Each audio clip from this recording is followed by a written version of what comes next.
Армысыздар, құрметті көрермендер. Білім қоржыны арнасына қош келдіңіздер. Бүгінгі видеомызда ұстаздар мен ата-аналарға қажет үздік 3 TED дәріске тоқталамыз. Егерде сізді 75 жыл бойы жүргізілген зерттеу, оқуға қызығушылықты оятудың 3 тәсілі және ата-аналар үшін бала бақыты қиын мақсат дәрістері қызықтырса, арнамыздан алыстамай, лайк басып, арнаға жазылып, видеоны соңына дейін көрулеріңізді сұраймыз. TED ағылшын сөзі, технология, ойын-сауық, дизайн мағынасын береді. Бұл бірегей идеяларды таратуды мақсат тұтқан, жыл сайын конференциялар ұйымдастырумен айналысатын халықаралық коммерциялық емес қор. Таратуға тұрарлық идеялар деген айдармен өткізілетін конференцияның басты мақсаты қалың көпшілікке қызықты идеяларды жеткізіп тарату. TED міндеті идея тарату, идеясында тегін білім беретін, ойшылдар ойынан шабыт алатын, бір-біріне жақын қауымдастық құру болып табылады. Бірінші TED дәріс Роберт Вальдингердің өмірдің мәні неде? Бақыт мәселесін ең ұзақ зерттеудің сабақтары деп аталады. Ол қалайша біз өмір бойы бақытты болып, денсаулығымызды сақтаймыз деген сұрақтан басталады. Роберт мырзаның айтуынша, сауалнама алынып, ондағы 80% қатысушылар байлыққа қол жеткізуді, ал 50% атақты болуды армандайтынын айтқан. Адамдар өткен өмірін тез ұмытады. Егер жасөспірім шағынан қартайған шағына дейін зерттеу жүргізсек, нәтижесі қандай болмақ? Ересек адамдардың дамуын Гарвардтық зерттеуі бұл ең ұзақ жоба. Жоба бойынша 75 жыл бойы 724 ер азаматтардың өмірі зерттеліп, жеке өмірі, денсаулығы, жұмысына байланысты сұрақтар қойылып отырған. Зерттеуге 2 топ алынған. Бір топ Гарвард колледжін бітірген түлектер болса, екінші топ Бостонның кедей ауданынан шыққан балалар болды. Зерттеу барысында балалар есейіп, әртүрлі саланың мамандарына айналады. 75 жыл бойы жүргізілген зерттеудің 10 мыңдаған ақпарат жинақтарынан ғалымдар қандай қорытындыға келеді? Адамды бақытты ететін атақ-даңқ, қызмет, байлық емес, адамды бақытты ететін қарым-қатынас екендігіне көздері жетеді. Қарым-қатынасқа байланысты 3 сабақ алдық дейді Роберт Вальдингер. Біріншіден, адамдармен көркем мәміледе болу пайдалы. Ол жалғыздық өлімге әкеледі. Туған туысқандармен, достарымен, айналасымен жақсы қатынаста болатын адамдар бақытты, дені сау. Екіншіден, ғалымдардың зерттеуі бойынша адамның 80 жасында бақытты, денінің сау болуы, оның 50 жастағы қанының көрсеткіштерінің мінсіз болуынан емес. Басты рөл ойнаған ол адамдармен қарым-қатынасы. Физикалық тұрғыдан ауруды сезінсе де, эмоционалды жағынан бәрібірде бақытты болған. Үшіншіден, қарым-қатынас миды қорғайды. Бір-біріне сенетін адамдардың есте сақтау қабілеті өте жақсы. Роберт мырза өз сөзін Марк Твеннің келесідей сөздерімен қорытындылайды.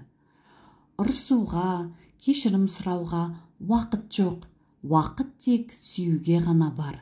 Оның өзінде оған да тек сәттер ғана бар. Келесі TED дәріс Ремзи Муссаламның оқуға қызығушылықты оятудың 3 тәсілі деп аталады. Ремзи Муссалам химия пәнінің мұғалімі.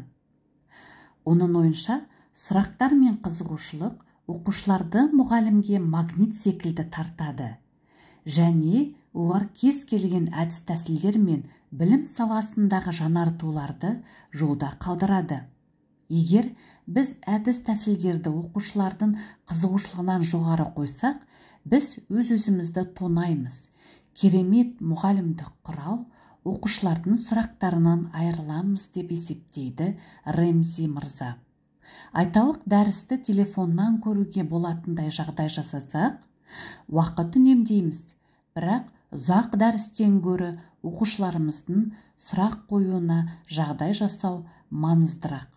Оқу бағдарламасы емес, білімнің жемісі оқушылардың сұрақтарында екеніне көзім жетті деп санайды Рэмзи Муссалам. Ол өз өміріндегі белгілі жағдайлардан соң өзіне 3 маңызды тәсіл туралы жазған. Біріншіден, қызығушылық бәрінен де маңызды. Сұрақтар тиімді оқыту жүйесіне жол ашуы мүмкін. Екіншіден, қателігіңді мойында. Үшіншіден, іс-тәжірибелік ойлау. Біз өз сыныптарымызда хирург секілді болсақ, бір күндері адам өмірін құтқарып қалуымыз мүмкін. Мұғалімдер қарапайым ақпарат көзі емес. Оқушылардың бойында қызығушылық пен сұрақ туғыза алған ұстаздарға айнала білсе, көп дүние өзгерер еді. Үшінші TED дәріс Дженнифер Сеньордың ата-аналар үшін бала бақыты қиын мақсат деп аталады. Дженнифер Сеньордың айтуынша, ол туғанда бала тәрбиесі мен күтіміне байланысты тек бір ғана кітап болған. Ол ана болған шағында балаға қатысты әдебиеттер саны әлде қайда өскен. Кітаптар өте көп. Дос болуға ұмтылатын баланы, глютенсіз баланы қалай тәрбиелейміз? Ауруларға қарсы тұра алатын баланы, 2 тілде сөйлей алатын баланы, бастамашыл баланы, ғалым болатын баланы, йогаға бейім баланы, тіпті ядролық қаруды зарарсыздандыра алатын баланы тәрбиелеуге арналған әдебиеттер өте көп. Бұлардың әр қайсысы мықты нұсқау беретін әдебиеттер. Бірақ барлығын қосқанда не болмақ? Неге ата-аналар өздерінің рөлдеріне сонша көңіл бөледі? Тіпті 1957 жылы жарық көрген «Ата-ана болу дағдарыс ретінде» атты мақала жарыққа шыққан. Ал ата-ана болу ұғымы ғылыми айналымға 1970 жылы енген. Балалар ерте уақытта жұмыс жасаса, кейінірек бала құқықтар мәселесі көтеріліп, бала еңбегі олардың мектепте білім алуымен алмастырылды. Бұл жағдай ата-аналардың сұрақтарын одан әрі көбейте түсті. Біздің қандай даналығымыз келешекте балаларымызға қажет болатынын анық білмейміз. Әлем жылдам өзгеруде.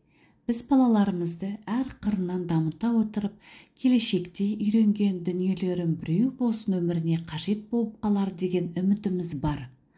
Аналитикалық ойлау қажет болар деп балаларымызға шахмат ойнауды үйретеміз.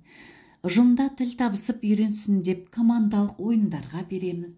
Балаларымызға глютенсіз тамақтануға үйретеміз. Біз сөредегі кітаптарды оқып, ата-аналық парызымызды ыждахаттылықпен өтегенше тыныш таппаймыз.